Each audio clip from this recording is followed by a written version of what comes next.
Hello, hello, hello. I am Melissa Mitchell again, and thank y'all for staying with us this Sunday. I know, like they said, nobody stays on Sunday. I said, well, have y'all been to Essence on Sunday? So I'm just really appreciative of you all sitting and soaking up all this knowledge. But we're going to bring my good girl Enza back on stage and talking about having a seat at the table and really talking about how we invest and do things beyond our right now. So let's bring her up along with the lovely Khadijah to talk about investing. So come on up, girls. Give it up for them. It takes a lot to get on this stage, so I'm so proud that Enza is doing this all day, every day, all weekend. So let's give it on up. All right, babes. Thanks, Lee. See you in a bit. So I don't know. I think this is like panel 8 or 9. I think it's my last one though. So I'm excited because it's a really good one, and I get to sit across from someone who I know is about to drop some amazing gems on this audience. So if we haven't welcomed you to day 3, welcome to day 3 of Essence Festival. We are so glad you're here at the We Love Us stage, and hopefully this resonates with you. So I'll start by introduction first. Let's give your name and what firm you work for. My name is Khadijah Robinson. I am a general partner at Fictive Ventures. I love it. Does anybody know what a general partner is? Okay, this is a good context. We're gonna talk about this today. Let's go. So first thing I want to point out is actually something you pointed out to me. The median white family in America has roughly $285,000 in wealth. The median black family has $44,000 in wealth. That gap isn't income. We work. What's the gap, Khadijah? The gap is that we work and that's how we make money. And these other folks make money all the time, year round, while they're sleeping because they are investing. They're seeing returns on things that are not directly tied to their labor. We're still stuck with labor for money, which is why one of the many reasons why we are far behind. Yeah. That's so true. I think that we are oftentimes taught that that's the only asset we have is our time or our bodies, and some of that is rooted in us systemically, I would say. But when you say other ways that the people are earning money other than wages, give us some examples of what others are doing, things that we should be doing that are beyond wages to earn money. So 3 general levels of investing. Public markets are the ones that folks are most familiar with. Who in here has a Robinhood account or some other kind of stock account? All right, so y'all are investing in public markets. You're buying stocks of publicly traded companies. That's sort of first level investing. Second level is usually real estate. Who in here owns some real estate? All right, black folks love real estate because we can touch it, and usually they can't take it from us. Now they try. But usually they can't take it from us. Third level, though, and where you tend to see the highest level of returns is in the private market. So that is when you are buying ownership into companies that are not yet publicly traded. So think Uber like 15 years ago when it was just getting started, before it ever hit the stock market and had an IPO, when people were investing like $5, $10, $20,000 and now became multi-millionaires from that. I love that, and I want to circle back just for a minute. So we gave you Khadijah's name, and we gave you that she is a general partner at Fictive Ventures. We'll get into what a general partner is in a little bit, but I first want to ask Khadijah to share a little bit of her personal journey to give us some context and groundwork for why this matters so much to her. So I'm a girl from Savannah, Georgia. I'm a Georgia girl. I am a Spelmanite as well, but I grew up wanting to be an attorney. That's what I became. I went to Harvard Law School. I practiced law at a big law firm in DC for several years. And I went on what I call my first epic side quest, kind of haphazardly started a tech company, had no idea what I was doing. And then somehow, some way, I sold the company. And from there, I started investing into other startups. So I invested into startups, I invested into a venture capital fund, and I will say one of the big reasons why I'm very passionate about educating people in this space is because when I was growing up in Savannah, which was, at the time was less than 100,000 people, I had never, ever even heard the words venture capital in the same sentence. I had no idea what that meant. It never entered my realm. And we talked about money, but it was usually, okay, how we gonna pay this? We can't pay this and this at the same time. Let's budget.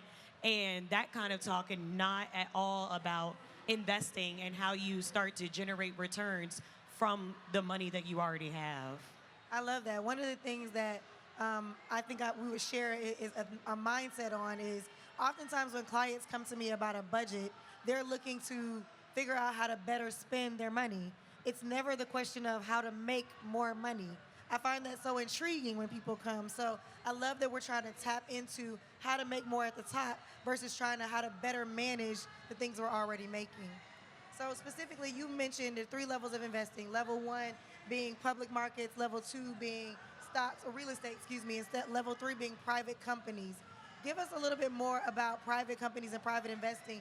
Why should we take that route?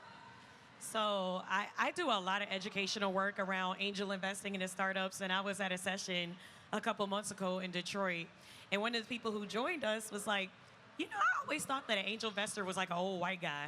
And I'm like, girl, I made my first investment when I was like 30. And it was only $1,000. I put $1,000 into a company, and the opportunity kind of just came to me. But one of the reasons why it can be very insular is because a lot of times in these private markets, the folks that hear about it are the folks that are in that network and already know. So a lot of people just don't know that you can invest into companies sometimes for even less than $1,000 at the very early stages and be a part of that company's growth trajectory. I have invested, $2,500 here, $5,000 there. And then when the opportunity presented itself through my network, I invested into a venture capital fund, which is essentially me investing into a pot of money with other investors. And then the person who runs that fund takes that money and goes out and invests it on our behalf into private companies.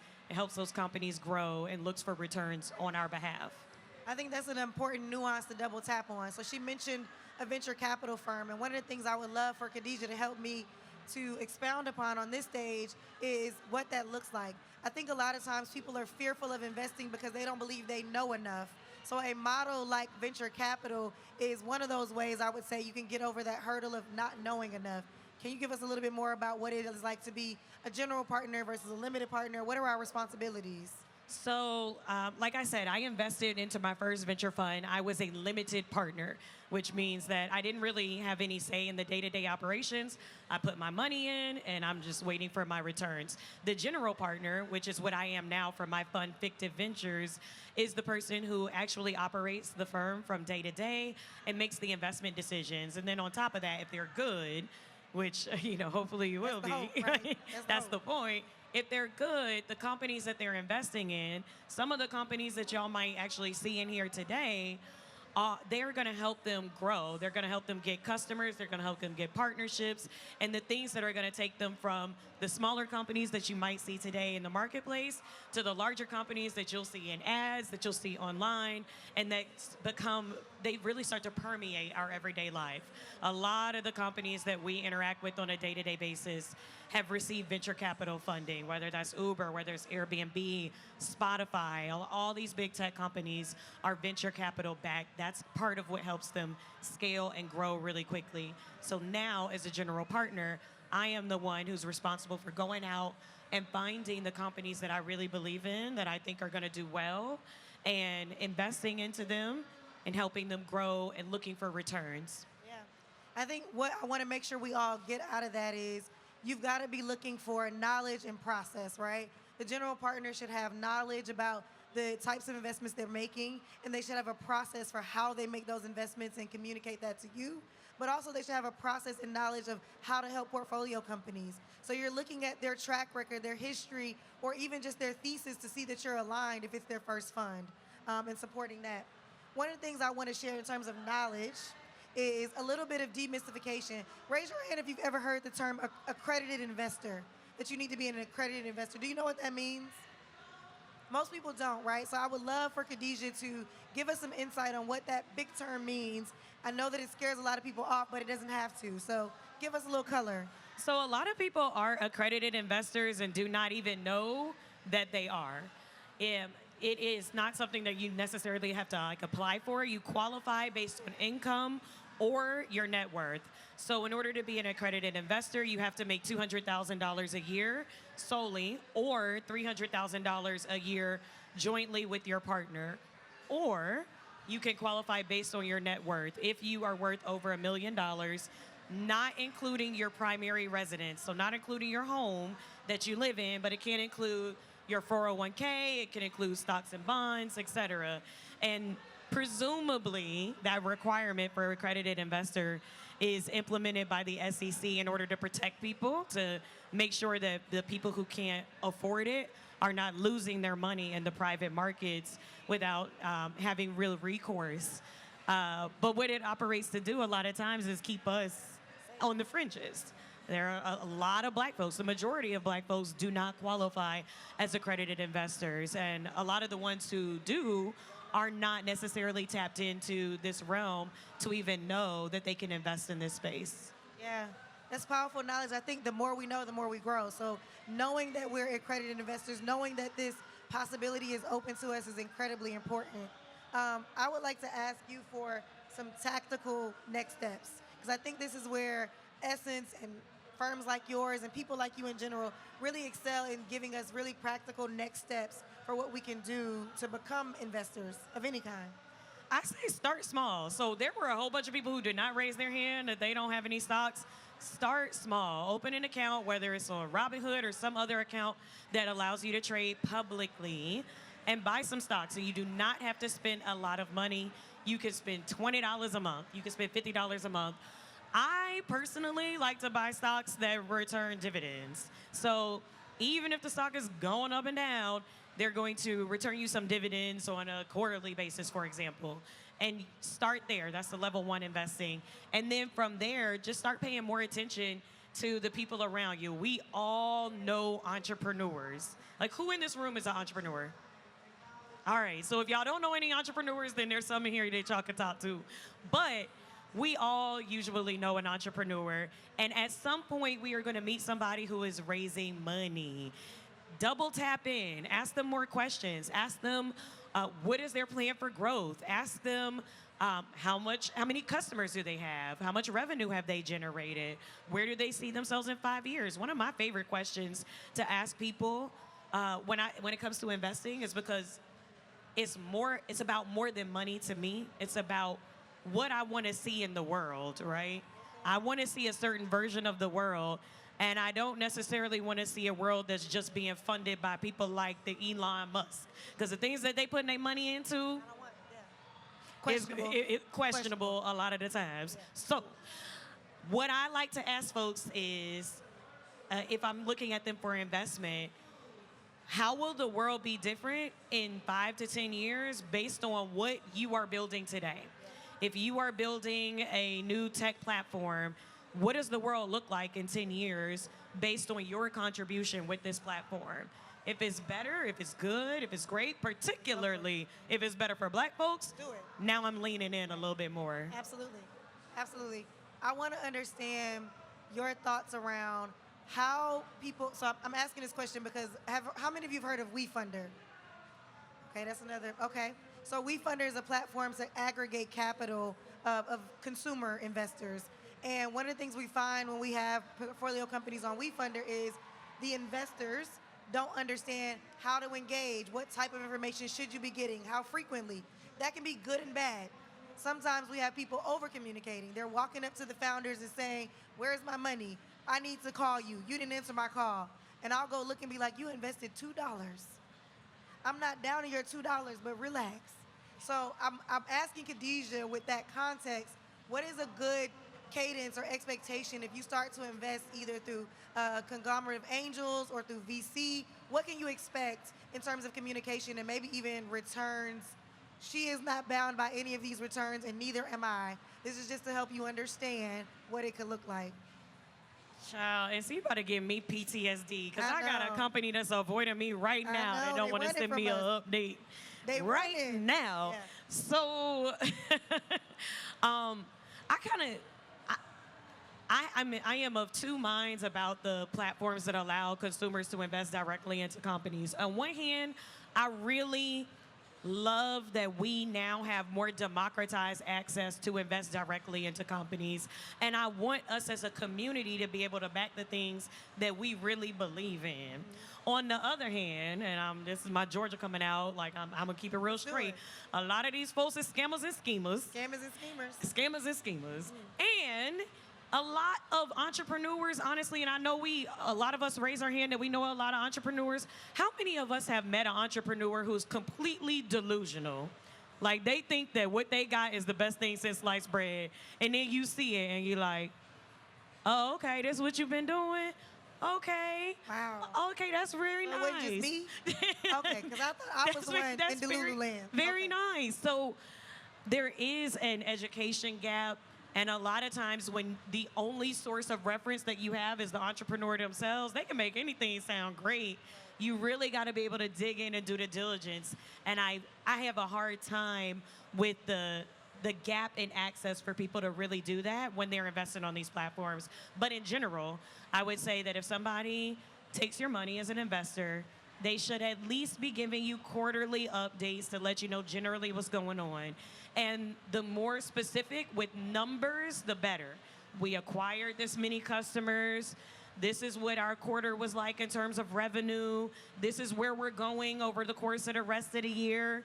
The more specific they are, the better. The more vague they are, lean in. The less frequently that the updates come, lean in extra hard. Because if they used to send them every month and now they send them every 6 months, usually that means something is going on. Yeah. And a lot of times people get embarrassed. There's a lot of shame, and they want to hold that close to the chest, but they should really look at their community and investors to help them. To help them.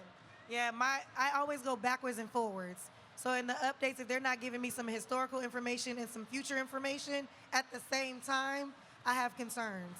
I know a lot of port codes that break that data into 2 different updates because they don't want you to immediately compare what they told you they were going to do to what they're about to do next and see like, wait a minute, that doesn't make sense. And if they give you one data point this month and an entirely different data point next month without cohesion, there's probably concern there as well. Well, we're coming to the end. I want to at least ask you 2 technical questions. Okay. I'm going to start with, what is a cap table? Because we hear that all the time when we get ready to invest. Where's my cap? Where's my table? Where's the cap in the table? I actually wanted to name this session a seat at the cap table. And so it was like, are they going to know what that means? Cap table is. So cap table, short for capitalization table. That is essentially the table that outlines the ownership of a company. So a privately held company, you can look at their cap table and you can see all of the entities or people who own a portion of that company. Starting out with the founders, going through investors, advisors. Sometimes if an advisor is very involved in a company, they'll give them a little piece of the company as well. It's going to tell you who owns what and how much.